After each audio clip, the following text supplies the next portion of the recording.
What if I told you that pretty much everything you think you know about communication is wrong? That choosing the perfect words is actually one of the least important things you can do to be persuasive. Hi, I'm Charlie from Summary Sanctum, and the real secret to influence isn't about what you say, but how you say it. So let's dive into the hidden 90% of communication that truly matters. So, the actual words you use, they account for less than 10% of your real influence. Yeah, you heard that right.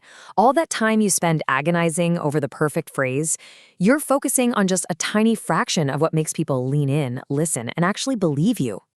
It's all the invisible stuff. It's the psychology behind your message because our brains are fundamentally wired for story, not just data. It's the strategy and how you present it, and it's the sheer presence you bring into a room. Think of it like this game happening underneath the conversation, and that's what truly defines powerful communication. You know exactly who I'm talking about, right? That one person at work, they might not have all the data, but when they speak, people just stop what they're doing and listen. They're the ones leading the big projects. Meanwhile, you've seen genuinely brilliant people talk only to have their amazing ideas get completely ignored. The difference isn't about intelligence. It's about mastering the unspoken rules of influence. Okay, so let's get into the fatal communication mistakes. Basically, how 95% of people unconsciously sabotage their own influence. Now, the good news is this is totally a learnable skill. And the very first step is to understand how we shoot ourselves in the foot without even realizing it. So let's diagnose the problem by breaking down the most common mistakes that just kill your influence before you even get to your point. First up, mistake number 1, reactive communication.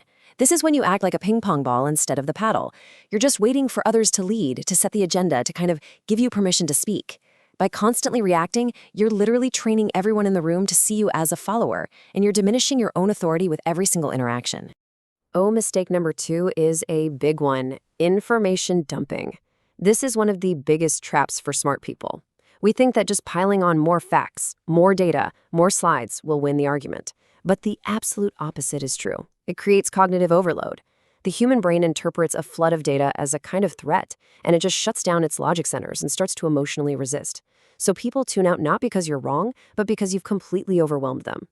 And then we have mistake number 3, emotional leakage. This is when your internal state, your anxiety, your desperation to close the deal, your insecurity, it just seeps out. It leaks through a higher-pitched voice or speaking way too quickly or using a ton of filler words like and People sense this instability on a primal level, and it tells them you're not in control of yourself, which completely shatters your credibility. All right, mistake number 4 is approval seeking. This happens when your main goal shifts from being effective to just being liked.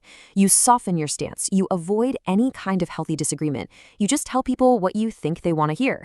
And here's the brutal irony. The moment people sense you care more about their approval than the truth, they actually lose respect for you. This quote just nails it, doesn't it? We have to stop focusing on sounding smart and start focusing on being understood. So enough about the mistakes. Let's start building the foundation of real influence, which all begins with understanding true authority. Let's talk about the authority matrix, commanding respect without aggression. Most people confuse authority with being loud or aggressive or just dominating people.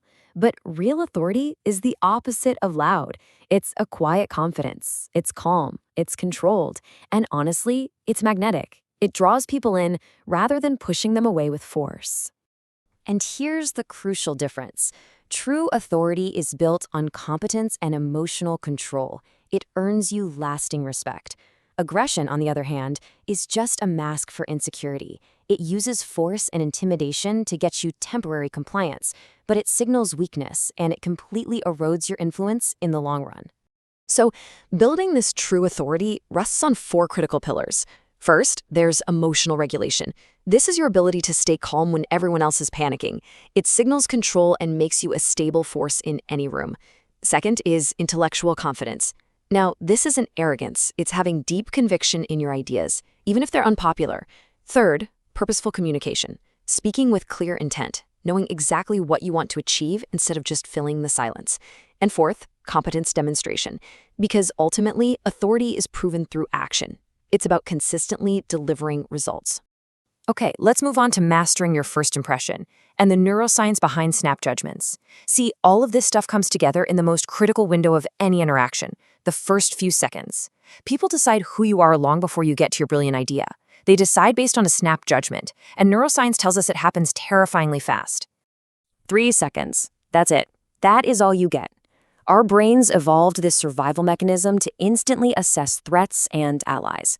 This isn't some modern flaw, it's an ancient feature. And understanding how it works gives you the power to consciously shape how you're perceived from the very first moment. Within that tiny 3-second window, their brain is running a full diagnostic. Your posture is screaming either confidence or insecurity. Your eye contact signals trust or evasion. Your tone of voice conveys authority or anxiety. And crucially, it checks for congruence. Do all of these signals line up? Any mismatch triggering an internal alarm, and they will instantly distrust you. All right, let's talk about your communication revolution, turning knowledge into a learnable skill. We've diagnosed the problem, and we've laid out the core principles. But the most empowering idea here is this. Powerful communication is not a gift you're born with. It is a systematic skill. It can be trained, it can be practiced, and it can be mastered by anyone. So here's your framework to get started today.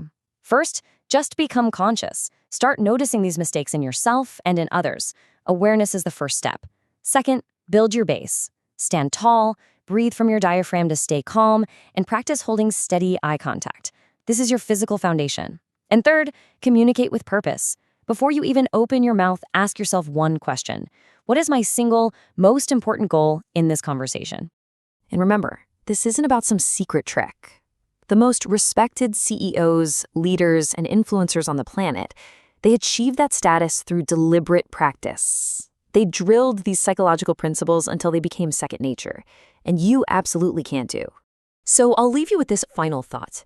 Every single interaction, from a high-stakes negotiation to a casual chat, is an opportunity to practice. It's a chance to build your influence and become the person who is truly heard. The only question is, what will you do with it?